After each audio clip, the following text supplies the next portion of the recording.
Two loops P and Q are made from a wire, uniform wire. Radii of P and Q are R1, R2. Moment of inertia would exist normally through center. I1, I2 is I2 by I1 is 4. Find R2 by R1. तो आपके पास दो loop बन जाते हैं circle के, और uniform wire है तो P और Q हमारे लूप बन रहे हैं, एक ही वायर से बनाया जा रहा है, ठीक है। तो पहले लूप की रेडियस R1, दूसरे लूप की रेडियस R2, और इनकी जो मूवमेंट ऑफ इनर्शिया की रेशियो है वो 4 दे रखा है हमको, रेडियस का रेशियो पूछ रहा है।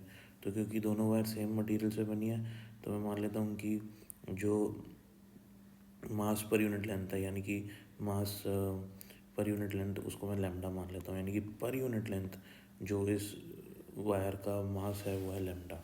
इसका भी क्योंकि सेम मटेरियल का है तो इसका भी पर यूनिट लेंथ जो मास है वो मैं लैम्डा मान लेता हूँ, ठीक है।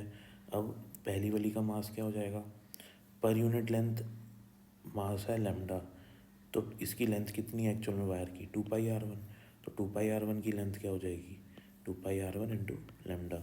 सिमिलरली पर यूनिट लेंथ इसकी लैम्डा है ना, पर यूनिट इसका मास जो है वो लैम्डा है, तो इसकी जो लेंथ है वो है 2πr2, तो 2πr2 का मास क्या हो जाएगा, लैम्डा इंटू 2πr2, तो m2 आ गया मेरे पास। तो I1/I2 का रेशियो, क्योंकि ये एक रिंग के जैसे बिहेव करेगा, है ना तो इसका मोमेंट ऑफ इनर्शिया हो जाएगा mr²।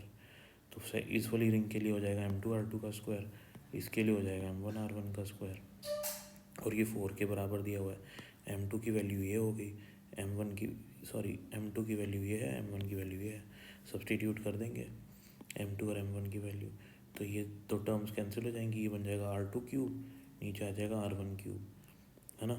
और जो पावर होगी वो चली जाएगी इधर, इधर आ जाएगी 1/3, तो आंसर हो जाएगा R2/R1 4 की पावर 1/3।